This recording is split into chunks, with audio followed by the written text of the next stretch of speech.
Jimmy Akin's Mysterious World is brought to you by the Star Quest Production Network and is made possible by our many generous patrons. If you'd like to support the podcast, please visit sqpn.com/give. You're listening to Jimmy Akin's Mysterious World, where we look at mysteries from the twin perspectives of faith and reason. I'm Dom Bettinelli, and I'm joined today by Jimmy Akin. Hi, Jimmy. Howdy, Dom. Folks, this is an episode we recorded a few months ago to thank our patrons at patreon.com/StarQuest for their generosity in making this and all our shows at StarQuest possible. We gave them early exclusive access, but now we're sharing it with you to show you one of the benefits of being a patron. And Jimmy, what are we going to be talking about today? We're going to be answering patrons' questions about De-Extinction, becoming an apologist, artificial intelligence, Deja Vu, Spherification of wine for the Eucharist, Left-Handedness, Psychohistory and forecasting the future, who wrote the Torah, U.S. presidential mysteries, days that used to be attached to Indulgences, Aramaic and the Lord's Prayer, saucer-shaped aircraft, who calculated the years of the Christian era, what Jesus did after the resurrection, what happens with people no one prays for, also Jesus walking on water, and recommendations of courses from the teaching company. Excellent. Great questions. So please enjoy this show. Welcome to Jimmy Akin's Mysterious World, which is made possible by you, our patrons, on Patreon. I'm Dom Bettinelli, and joining me today is Jimmy Akin. Hi, Jimmy. Howdy, Dom. We're always looking for ways to thank you, our patrons, for your generosity in making all our shows on StarQuest possible, and this is one of those ways. We reached out to you and asked if you had questions you'd like to ask, and we got many great responses, and that's what we'll be talking about on this episode of Jimmy Akin's Mysterious World. So let's get right to our first question, which comes from Thomas Salerno, who asks, "Hey there, Jimmy. At the time of this post, Jurassic World Dominion is in theaters, and that got me wondering about so-called de-extinction. That is, bringing extinct species back to life using genetic technology. While cloning dinosaurs may be beyond our abilities at present, I've seen multiple reports and books about scientists working to resurrect species from the last ice age, like woolly mammoths and woolly rhinos, etc. What are the ethical and moral implications from a Catholic perspective of using such techniques to reintroduce extinct life forms to the modern world? Would the Church have anything to say about it?" Well, there aren't any church documents that I'm aware of that address it, but we can certainly apply the principles of moral theology to the case and get an estimate of, what should be done.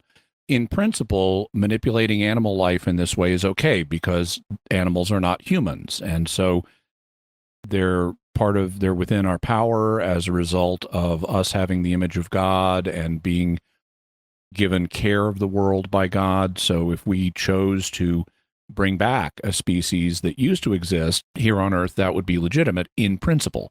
There would be some moral principles that also should be employed if we were to do that, though. One of them is we don't want to cause needless animal suffering. And so we'd want to do it in the most humane way possible. We also wouldn't want it to cause human suffering. And for example, you wouldn't want to, let's say you're North Korea and you have a tiny economy and you want to bring back an extinct North Korean animal just to glorify the state. Well, if you spend so much money on that because of your tiny economy that you cause your own citizens to starve, well, then that would be immoral. So we don't want the process of bringing them back to cause unnecessary human suffering. But in a rich country where the people are not starving because of this government program, it could be legitimate to have even, government or private funding for this. Also, when you're introducing a new species, you don't want it to be an invasive one. You don't want it to get out in the environment and get out of control and cause environmental problems. So you'd want to watch out for that. And you'd also want to take, if it's a dangerous species, one that can harm humans, you're going to want to take adequate safety precautions, which is what Jurassic Park is all about, and how they continually fail to take adequate safety precautions. Incidentally, there is a current effort to bring back the Tasmanian tiger that we've talked about in previous episodes. It's also known as the Tasmanian wolf. It's also known, in addition to Tasmanian wolf and Tasmanian tiger, as a thylacine. and it's a marsupial animal that kind of looks like a wolf, hence the wolf name, and it's got stripes on its hindquarters, hence the tiger name. But it went extinct only in like in the 20th century, I think the 1930s. There was one in captivity. You can even watch video of thylacines, and somebody like left it out in the cold and it got sick and died. There are reports that thylacines still exist out in the wild, so that there are reports of it as a cryptid, and we'll be talking about that in future episodes, but there's also an effort to de-extinct it. So we'll have a link to where you can read about that. Excellent. Our next question comes from Rob Leonardi. He asks, "Hey, Jimmy, I'm curious on how you were able to get from a neophyte to senior Catholic apologist." So the title senior apologist at Catholic Answers kind of gets used in two ways. In one sense, I'm the senior apologist at Catholic Answers because I'm the longest serving. In fact, I'm the longest serving employee at Catholic Answers. I'm in my 30th year now, and so I'll have my 30th anniversary as an employee next June 1st, and that means I've served longer than any of the other employees and any of the other apologists. The term also is used, though, in a slightly broader sense to include, these days, to include both me and Tim Staples. And there it's basically used to distinguish the longer serving apologists like me and Tim from the newer apologists. In terms of how I built the skills for this, that's something, I continue to build my skills, but the basics of how I proceeded in my career is something I actually wrote an article about, and we'll have a link to that article so you can read about how I did it and the advice that I would give beginning apologists. The next question comes from Andrea Martignoni, who asks, "I know you've discussed AI in the past, but I thought the recent interview with Google's LaMDA and the discussion about sentience would give a new spin on it. Do you think any AI, whether it contains a biological component or not, could be considered alive? How about sentient? What even is sentience, since there really isn't a test?" Well, if an AI has a biological component, then part of the AI hardware or system is alive, because the biological component presumably would be alive unless it's a necrobot. Necrobots are robots made out of dead tissue. But if it's just like an AI that is plugged into your brain like a brain pal from John Scalzi's novels, well, the AI itself is not alive, but your brain is obviously alive. In terms of sentience and what that is, people often misuse the term sentience. Sentire is Latin for feeling or sensation. And so technically anything that feels is sentient. And, even planarian worms will be attracted by some things and avoid other things. So they clearly feel and they're living. And so even very simple life forms are sentient. What people frequently use sentient to mean is something more like sapient. Sapient means wise. And so a creature that has human-level intelligence is a sapient creature. I don't think, because they're not alive, that AIs could ever be sentient. I don't think they could ever feel things. They might be programmed to act as if they feel things. They might be programmed to act and say, "I'm feeling bad today," or "I'm feeling good today." But that's just their programming. That's not how they really feel. Data is a toaster. In terms of wisdom, well, not exactly human wisdom, but at least intelligence, I think it is possible one day, not soon, but one day, I think it's possible that we could have AIs that have more calculating ability and more general intelligence than humans. And they're the very dangerous ones. So we need to watch out for that. Also, I had a recent interview on Catholic Answers Focus with Cy Kellett about artificial and Google's LaMDA AI that one of its developers claimed was intelligent. And it's a hilarious interview, surprisingly. But there's a considerable amount of hilarity involved in that in recent AI stories. And so we'll have a link to that. And also Depending on when you're hearing this, we'll either be releasing this as a bonus episode into the Mysterious World theme, or we will have already released it as a bonus episode into the Mysterious World feed. All right, our next question comes from Tobias Brozjak. I hope I said that right, Tobias. So he says, what do you think about the phenomenon of déjà vu, which is the feeling that one has lived through the present situation before? Do you think it's just a weird quirk of our memory, or could it be an actual natural psychic power like remote viewing? I ask this because I experience déjà vu quite a lot, but I am never able to recall when exactly I have seen this situation before, which I gather is common with déjà vu. So I dismiss it as nothing more than a memory bug. That said, there's a person in my family who claims to have moments of precognition about coming events. I suspect it to be déjà vu too. Whether it's déjà vu or not, that person claims that these events are preordained, for example, by God, and during those events they have no free will to act in a different way. This bothers me because the idea that God takes away our free will for a moment doesn't seem to be in accordance with the Church's teaching, and it can lead to disturbing conclusions. For example, that person says they've seen that they will be married to their current spouse before they were even dating, and they would be married no matter what, as this future couldn't be changed. But wouldn't it mean they're not married at all, since to be married you have to do it of your own free will, and that person thinks they couldn't have done otherwise? So let's deal with the free will issue first. The Church teaches that we do have free will. This person's position, if they're claiming that God sometimes overrides our free will, that's possible. That's not contrary to Church teaching, because Church teaching says we do have free will, but not that we have it all the time.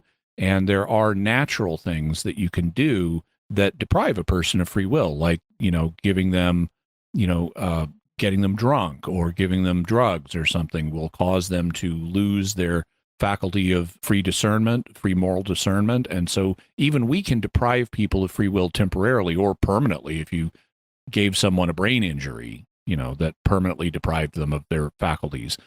But you're right that if any decisions we make during a period when we lack free will, we are not responsible for, and getting married is a decision that has to be undertaken freely. Forced marriages, meaning marriages where you don't have the free exercise of the will, are not valid. And so there would be a problem there. Also, though, I would say, this person is sort of is sort of a semi-Calvinist in that they think some things are fated in a way that we don't have free will. But of course, that doesn't mean that they're themselves not exercising free will. I mean, Calvinists exercise free will all the time.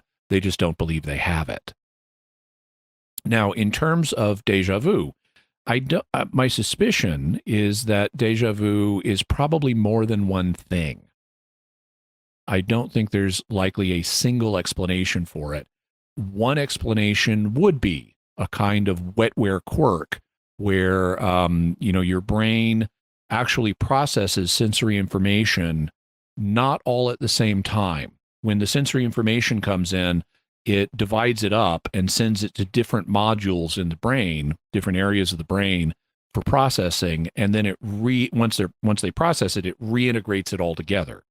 And the different parts of your brain process some information earlier than other bits of information get processed.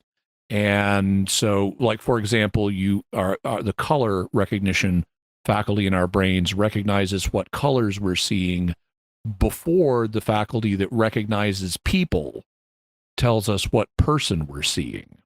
But then those things get integrated with an image of the person, and we consciously experience it as a single recognition. But things in the brain can go weird. And so I can imagine, and this has been proposed, that sometimes déjà vu is produced by the feeling that I've seen this before, is produced by a timing error in the brain where some information gets delivered early, and the consciousness, then when other information arrives, it's like, wait, this is familiar. So that could be one of the things that's producing déjà vu. Another thing that can produce it is cryptomnesia. Kryptos is Greek for hidden, And so cryptomnesia is where you have a memory, but it's hidden from you. You can't remember when you learned this. And actually, we have cryptomnesia on a widespread basis for a lot of things. I mean, I speak the English language well, and I have no idea when I learned most words. I know the meaning of the word apple, but I have no idea when I learned the meaning of the word apple. I would assume that it was when I was 2 or 3 or something. But even words that I know I learned in adulthood, like anti-disestablishmentarianism, I have no idea when I learned that word. I mean, I was certainly past the limit of childhood amnesia for when I would have learned that, and I still don't remember when I learned it. So there are a lot of things that we learned that we don't remember the circumstances in which we learned it. And so I think cryptomnesia is another explanation for why deja vu seems familiar. It's because we have seen something like the current situation we're encountering before. We just don't remember when that happened, but we still have that feeling because of the hidden memory. Another thing that could be responsible for deja vu is precognition, where in the past, you viewed the situation in the future, and now you're encountering it, and so it feels familiar. But you have cryptomnesia about the fact that you precognized it. You don't remember the initial perception of what would happen in the future. Yet another thing that could cause it is the reverse of that, retrocognition, where I walk into a situation, let's say it's in a particular room of a building, and a person is there. Instead of viewing the future, I could view the past and see a situation where this person was in this room in this building before. And I'm not fully conscious of the retrocognition that's going on, but I am perceiving the past, and that's what's causing the feeling of familiarity. We'll also have a link to an article on deja vu on Wikipedia so that you can read some of the proposed explanations there, but because it's Wikipedia, it's going to totally dismiss any paranormal possibilities and focus exclusively on natural ones. Ryan asks, I assume most parishes stopped giving out the precious blood at communion due to COVID. Ours has not resumed yet, and I'll bet there are still many in the same situation. I know the precious blood cannot be served in individual cups unless they're all made or coated with precious metal, which presents logistical difficulties. If it were possible to use the process of regular or reverse spherification from molecular gastronomy to create wine balls with gel membranes large and strong enough to be picked up by hand, would it then be licit by canon law to use these for the Eucharist so as to distribute the precious blood individually by hand rather than everyone sharing a single goblet? So we've got to distinguish between what the law says and how the law would be interpreted and applied. In terms of what the law says, there is not a prohibition on taking spherified wine and putting the gel caps of it, or whatever you want to call them, the wine balls, into a chalice and then consecrating them and then having a minister of Holy Communion give these to people. That's not prohibited. And so the law as it's written would not prevent that based on anything I am aware of. I am aware that you could not use this for the main chalice. The priest's own chalice, he's got to pour water in that to mix it with the wine, and you can't do that if the wine is spherified. Also, you can't pre-pour the water and then spherify the wine, because that would take place before Mass begins, and he needs to add water to wine in the main chalice as part of the ritual of the Mass. But he doesn't do that for any auxiliary chalices that are being used. And so hypothetically, you could have spherified wine in those chalices, the way the law is written.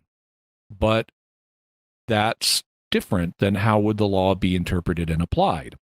And it's arguable that this is a please don't eat the daisies situation, where the legislator simply never envisioned that you would eat the daisies at the table party, and so they never thought to tell you not to do it.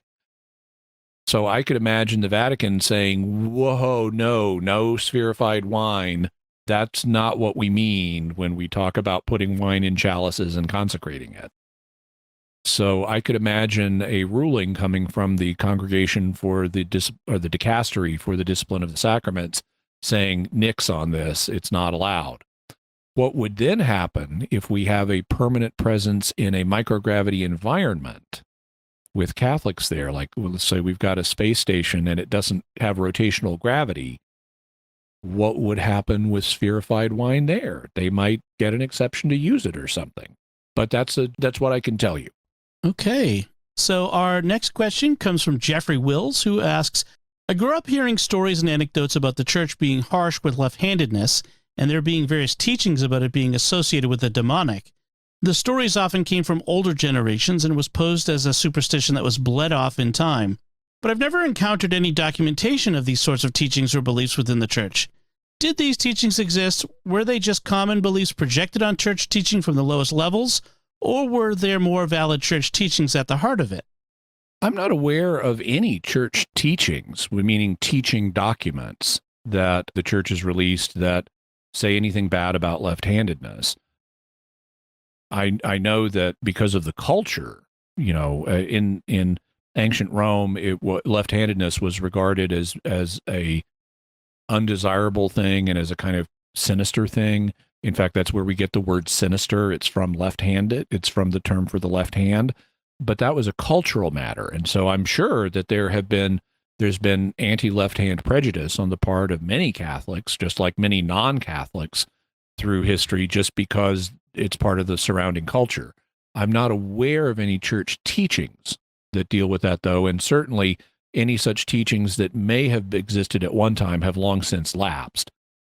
We will have a link to a brief Q&A on left-handedness that deals with this a little bit as well. Okay, Luca Comey asks, hello, Jimmy. I'm a fan of science fiction, and I've read most of Asimov's books. What is your opinion of its psychohistory? Basically, do you believe that it would be possible to predict human behavior at a very large scale, not individually, if we treated it almost as a study of gases, where although the behavior of the individual gas molecule is impossible to predict, it's possible to assume that large amounts of gases will always follow certain general laws? I'm on the fence, but I must admit that I have observed similar and predictable patterns in small gatherings that made me think that it may be a possibility.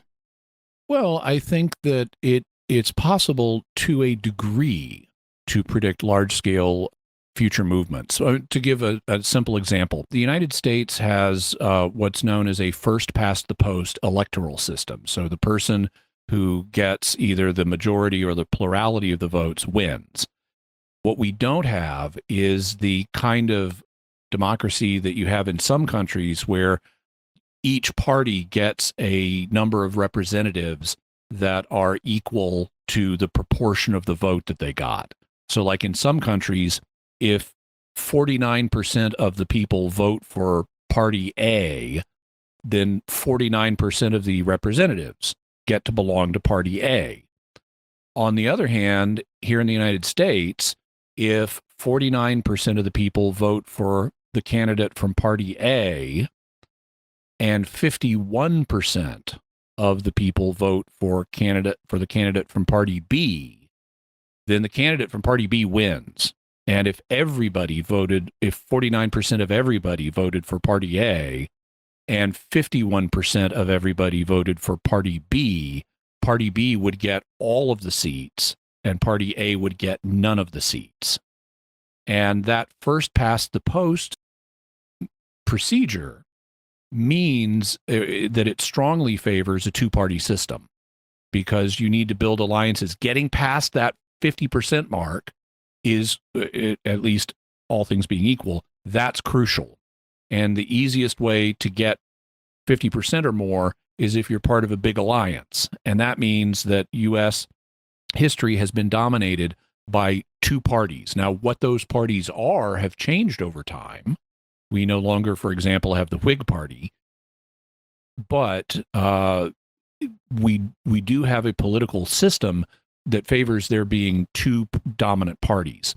And as long as we have the current voting system, that's going to be the case.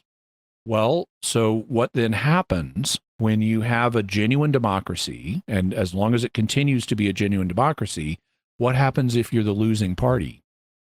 Well, you're probably going to work harder and try to fix things and craft policies and make speeches that will appeal to more voters so you can get past that threshold. And if you do that, then your opponent party is going to do the same thing. And so one of the things that U.S. voting is structured for is having a regular interchange between parties. And we see this especially at the presidential level.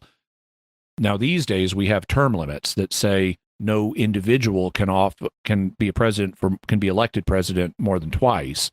But if voters wanted, they could continue indefinitely to elect a president of the same party. And that doesn't happen. You tend to have the Democrats in power for a period, then you have the Republicans for a period, and it goes back and forth. And that's because the two parties are genuinely competing with each other. And our voting system makes it likely that that's just going to continue to happen. So if you're, let's say, in the second or third term of Republican administration in Washington, you can probably predict. You can't predict what each individual voter is going to do in the next election, but you can estimate, we've had the Republicans in office for quite a while. We're probably going to get a Democrat next time, and vice versa. If it's a long period of Democrat rule, you can guess it's going to be a Republican who gets elected next time. Now, this principle has been applied on larger scales, and people apply it to more kinds of things. Over a decade ago, I read a book by George Friedman called The Next 100 Years, A Forecast for the 21st Century, which tried to look not at every little thing that's going to happen, but try to predict what's going to happen over the next 100 years based on general trends that have been playing out. A more recent book by an individual named Peter Zeihan is called The End of the World is Just the Beginning. And so we'll have links to both of those books, the one from a decade ago by George Friedman, and also Peter Zeihan's brand new book, which I have not read, called The End of the World is Just the Beginning. And, some of the things when you read future prognostications like this can be a little scary. So we'll also have a link to a video called U.S. Enemies Are Not Gonna Like This Video. And what it does is it shows you some rather surprising advantages that the United States has compared to some of our competitor nations like China and Russia and so forth. So that can be a little bit reassuring. Jimmy Akin's Mysterious World is also brought to you by Fearvento Law PLLC, now assisting clients with expungements and set-asides of Michigan convictions. To learn more, call 231-202-3321 or go to fearventolaw.com, FIORVENTO law.com. And by DeliverContacts.com, offering contact lenses at low prices with free delivery. Visit DeliverContacts.com. All right. Paula Welker asks, hello, what are our current best thoughts on who wrote the first 5 books of the Bible? Also, do we have any thoughts or traditions around Enoch? He walked with God and then he was not because God took him. So in terms of who wrote the Torah, the Pentateuch, the first 5 books of the Bible, the historical majority view is that it was Moses, except for little bits like where Moses dies, people would say somebody else wrote that. But the historical view has been Moses. However, the books never actually claim to be written by Moses. They don't use the first person. They don't say Moses wrote this in the third person about entire books. They will say Moses said this and have a quote from Moses, but they don't say Moses wrote the book. And beginning a couple of centuries ago, there was a lot of questioning about who wrote the books, and that led to a development known as the documentary hypothesis that says that the Pentateuch is essentially an edited together version of 4 documents known as J, E, D, and P. J, or the J source, as it's also called, uses the name Yahweh a lot, and so it's known as the Yahwist source, and you spell Yahweh with a J in German. And so this is the J source is the Yahwist source. The next source, the E source, uses the word El a lot for God. And El is the Hebrew word for God. It's not a name. It's a noun.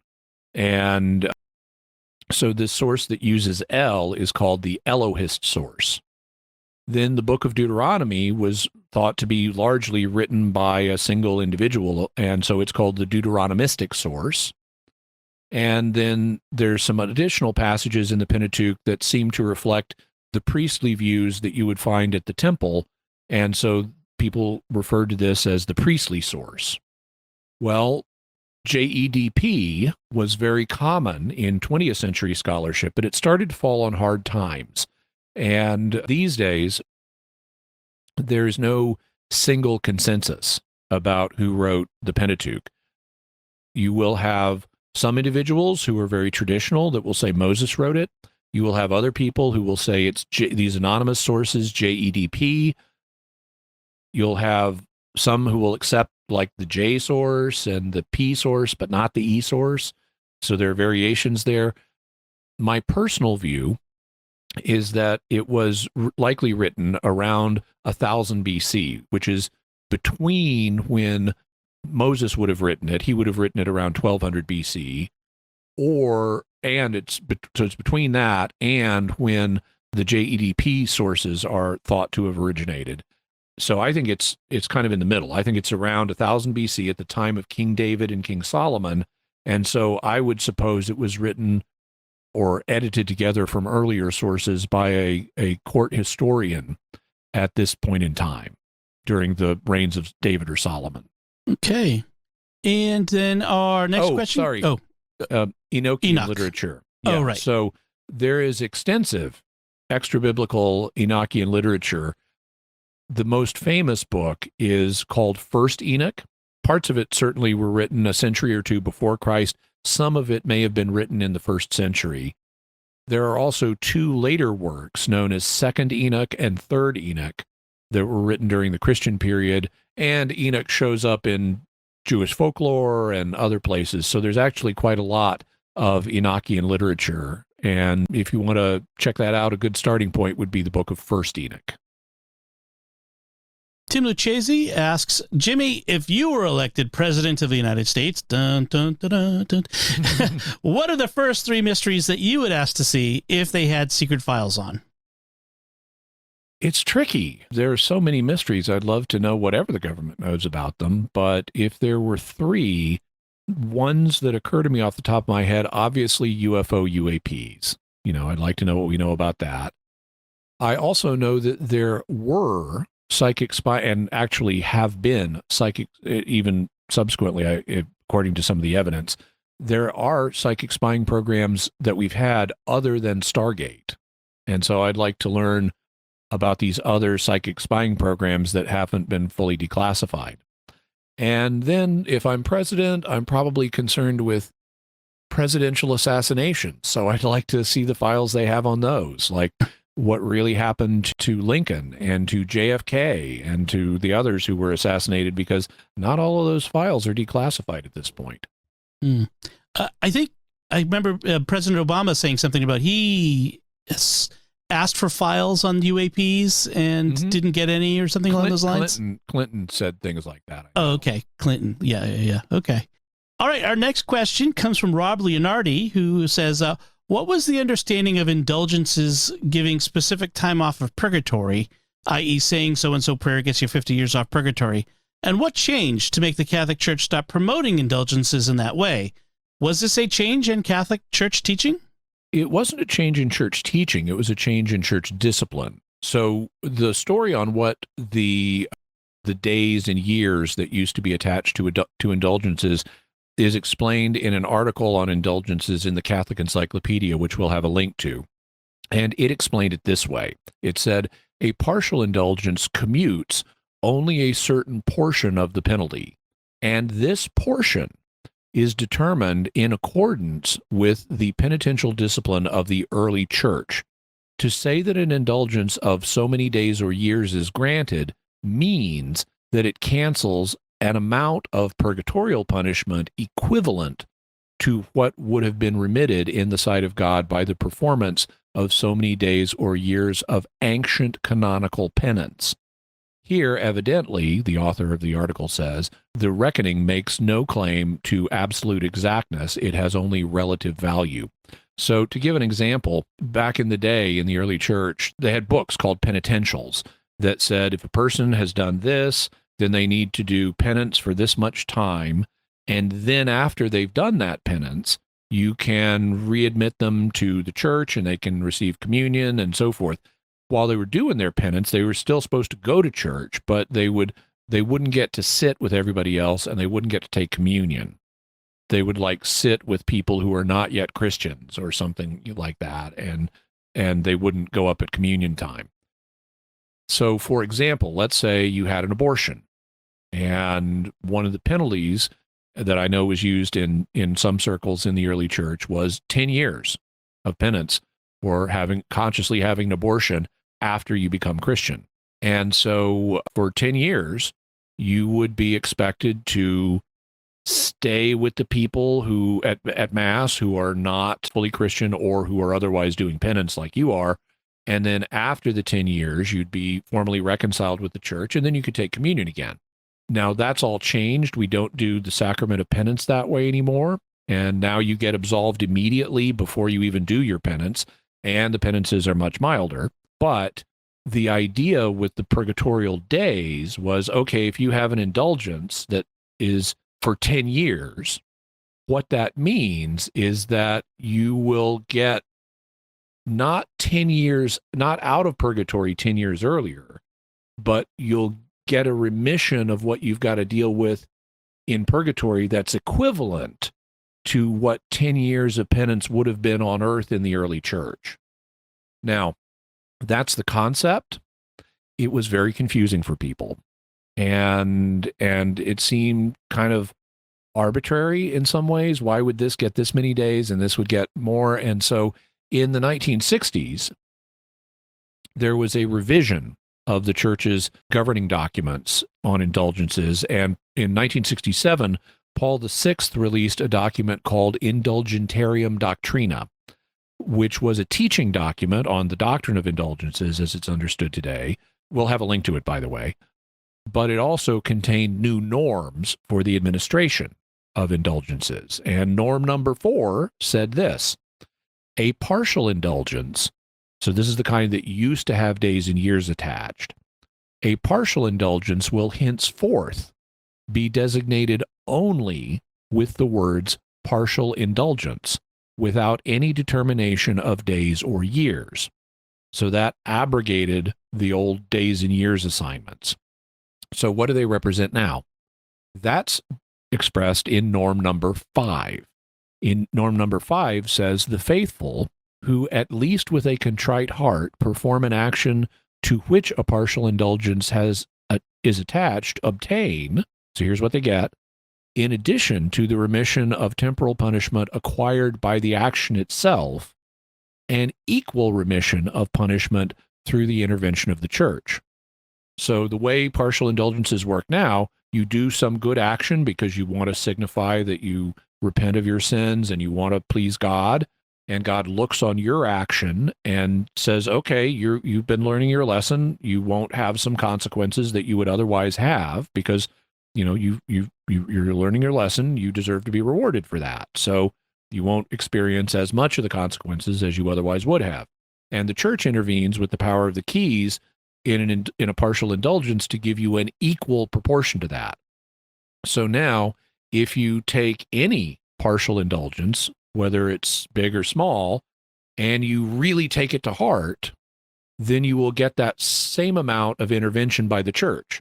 On the other hand, if you take a partial indulgence and you just kind of, I'm going to do this indulgence, but I'm not really trying to learn my lesson, then you get a kind of intervention from the church as well.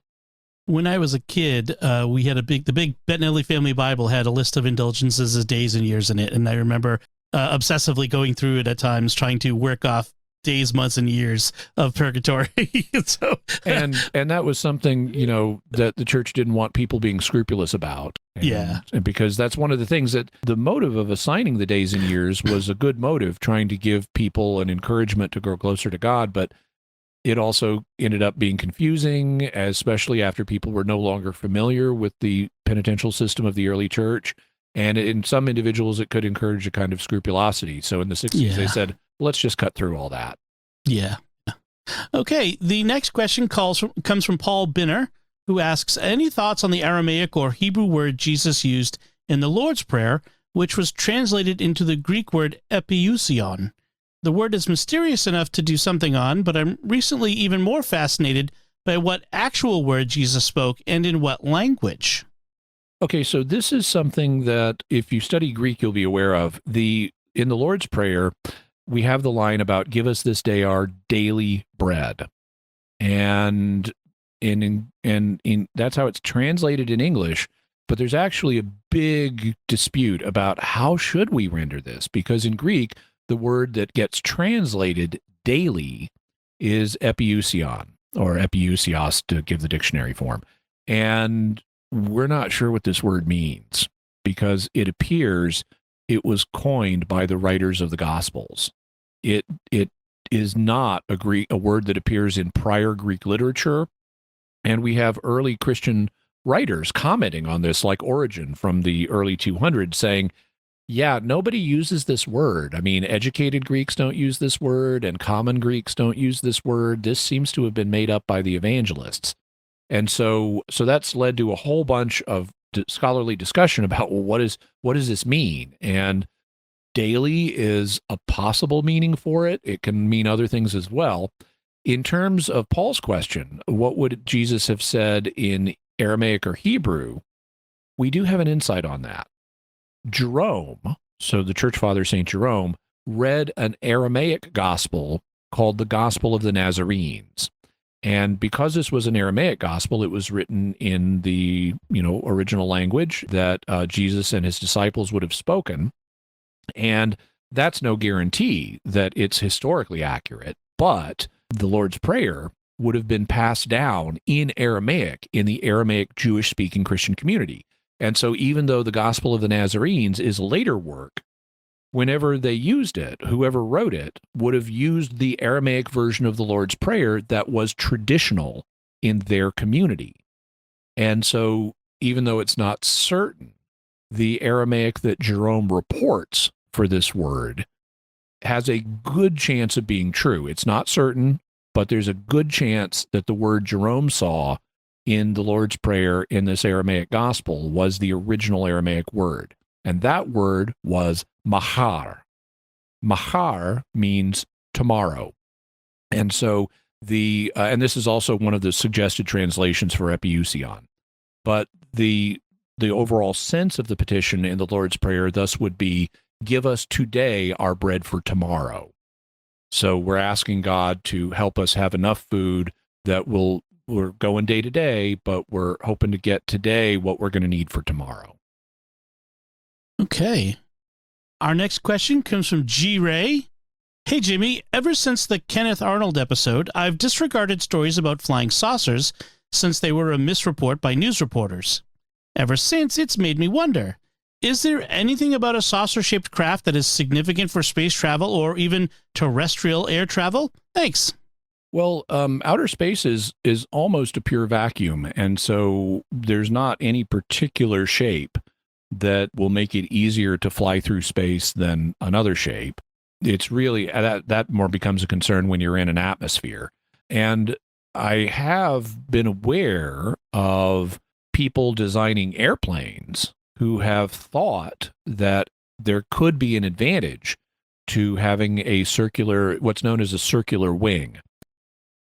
There are, a typical aircraft has kind of a middle section and then it's got wings that stick out of the middle section.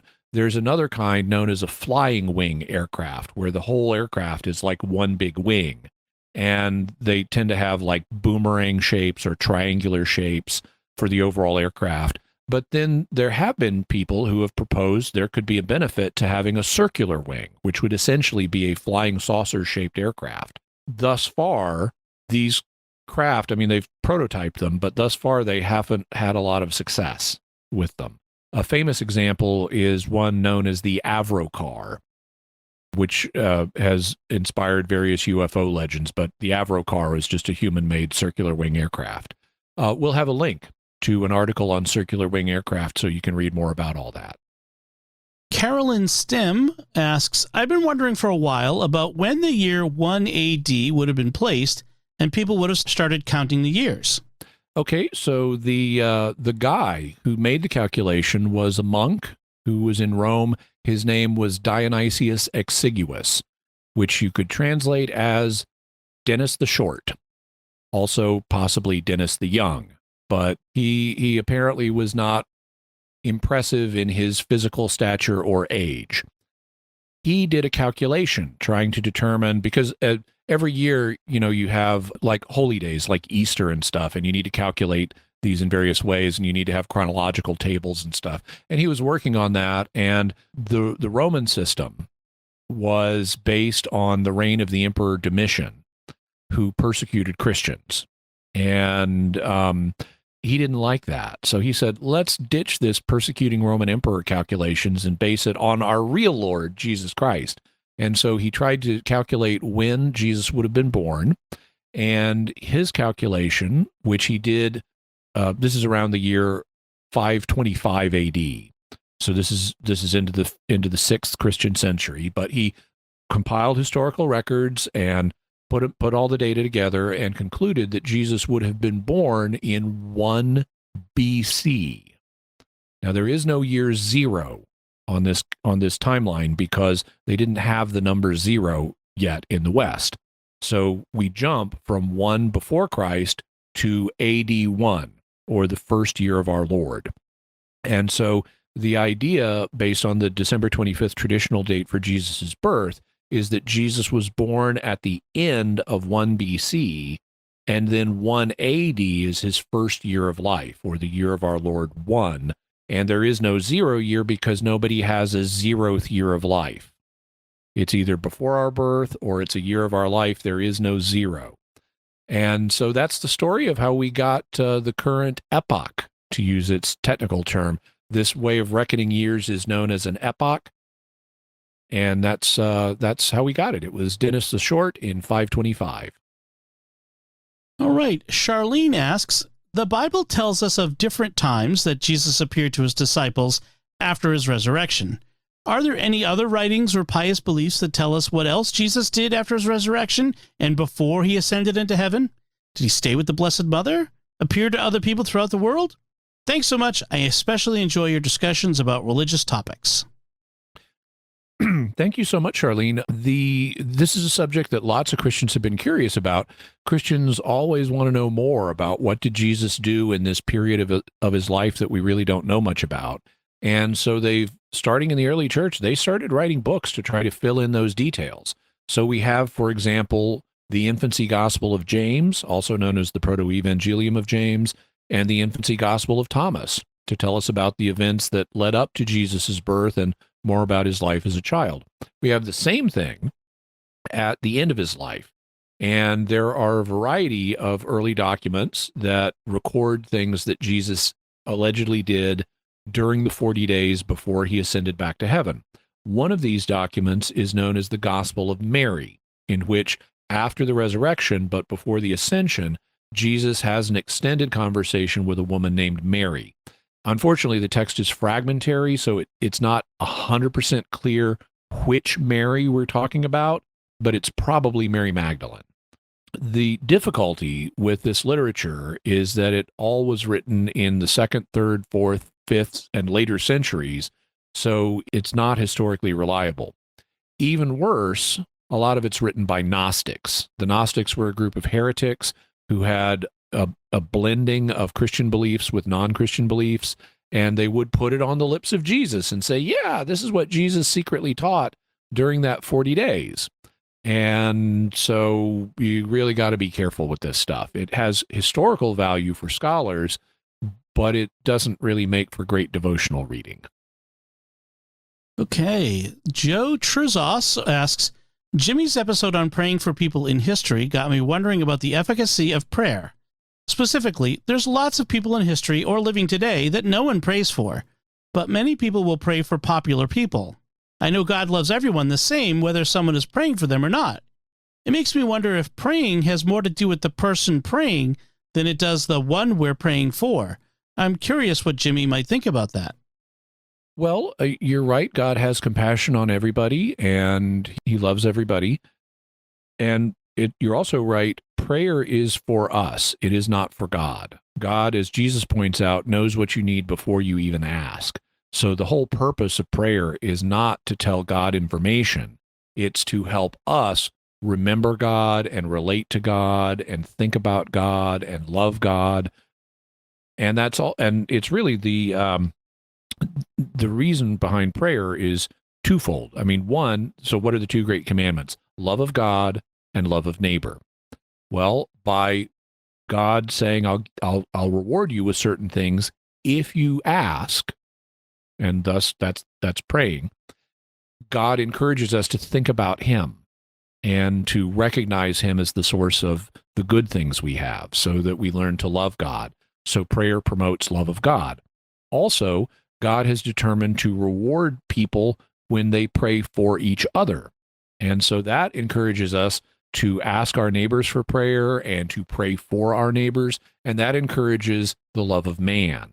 And so prayer is not something we would need if we perfectly loved God and perfectly loved our neighbor. It's something that God has chosen to reward in order to help us fulfill the two great commandments. But it does have an effect. You know, if James says in his letter that to some people, at least, you have not because you ask not. You know, people were not praying when they needed to for some things. And as a result, God didn't give them those things because he wants to encourage them to pray.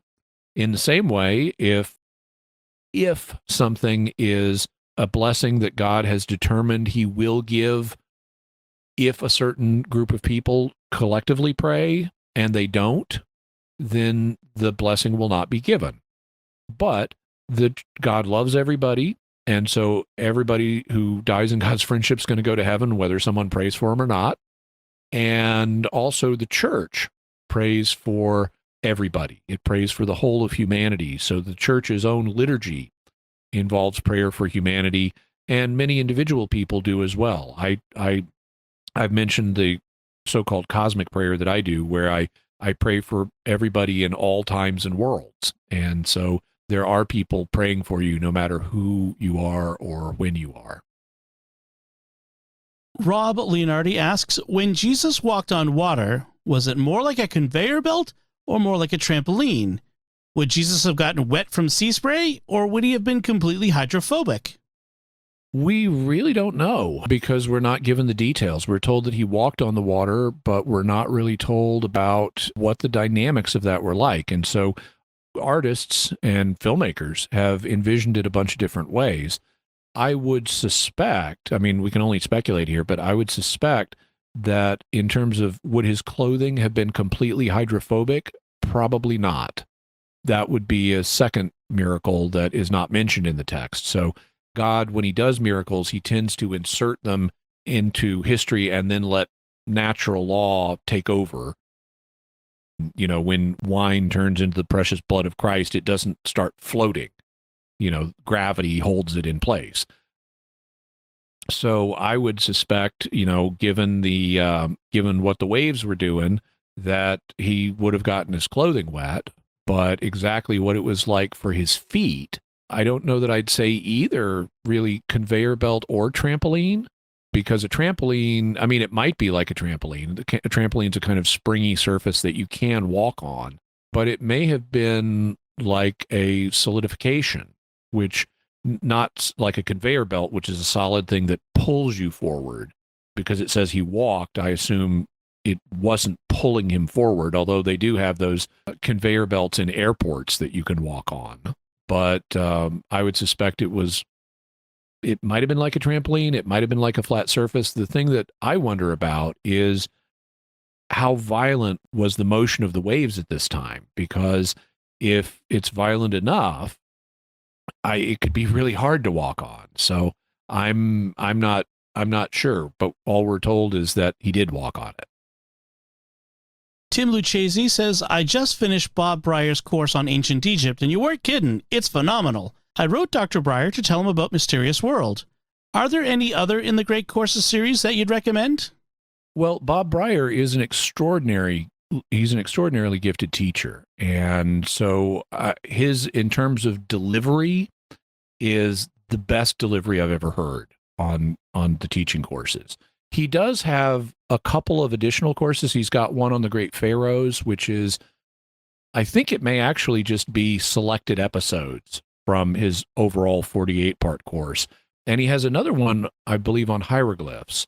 But you might want to check those out and see if you'd be interested in those. In terms of other instructors, there's a Jewish scholar named Gary Rensburg, and he has a couple of courses that I would recommend. One of them is on Genesis. He has a very good course on Genesis, in which, incidentally, he takes down the JEDP hypothesis. He points out that actually Genesis has a very tightly integrated literary structure. It is not a composite of these other sources, not in the way that's claimed. So he has a really good critique of that. Also, he has a course on the Dead Sea Scrolls, which is fascinating. And you learn astonishing things about the community that wrote the Dead Sea Scrolls. Like, if you were a member of their group, you could not poop on the Sabbath. So, wow, no pooping on the Sabbath. I wonder what they ate on Friday and Thursday to make that happen. But it's a very interesting course. There's also a pair of courses on the history of science.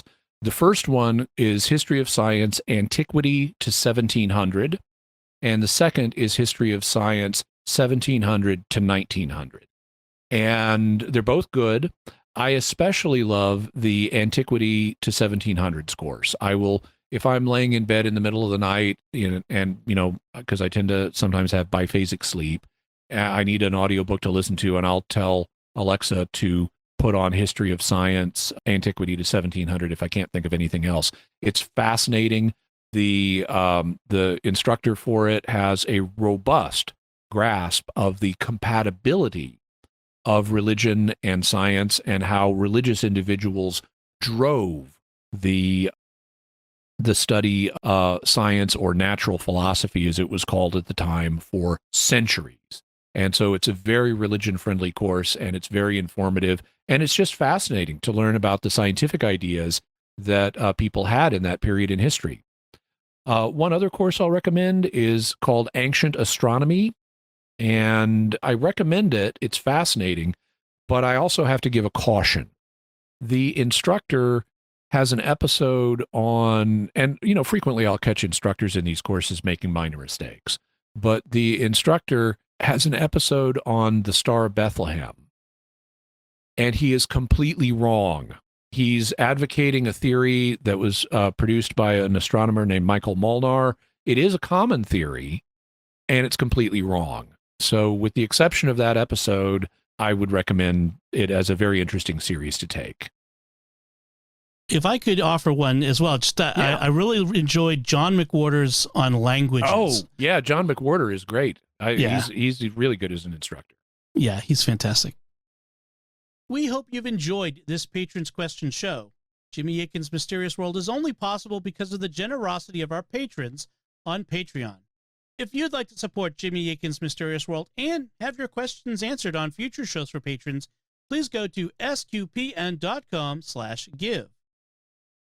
Jimmy Akin's Mysterious World is also brought to you in part through the generous support of our sponsors, including Aaron Ferguson Electric and Automation at aaronv.com, AARONV.com, making connections for life for your automation and smart home needs in North and Central Florida.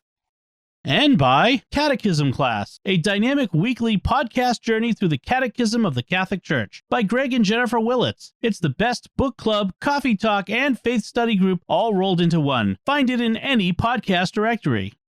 So that's it from us. We'd love to hear your theories and feedback about any of the patron questions that Jimmy answered. You can do so by visiting sqpn.com or the Jimmy Akin's Mysterious World Facebook page, sending us an email to mysterious@sqpn.com, sending a tweet to @MYS_world, in the StarQuest Discord community at sqpn.com/discord, or calling our mysterious feedback line at 619-738-4515. That's 619-738-4515. And want to say a special word of thanks to Oasis Studio 7 for the video production work on the episode. You can check it out by going to my YouTube channel, youtube.com/Jimmy Akin. And while you're there, I am trying to grow my channel, and I'd really appreciate it if you would subscribe and hit the bell notification so that you always get notified whenever there's a new video. So, Jimmy, what's our next episode going to be about? Next week, we're going to be going back to the subject of cryptozoology, the study of cryptids or undiscovered animals, and we're going to be looking at one of the most famous cryptids of them all, the Loch Ness Monster. In this two-part story, we'll be looking at how did this creature break into public consciousness, what do the historical records say, and what could it possibly be? Oh, excellent. I'm looking forward to that one. That's going to be great. So, until next time, Jimmy Akin, thank you for exploring with us our mysterious world. Thanks, Dom. And once again, I'm Dom Bettinelli. Thank you for listening to Jimmy Akin's Mysterious World on StarQuest.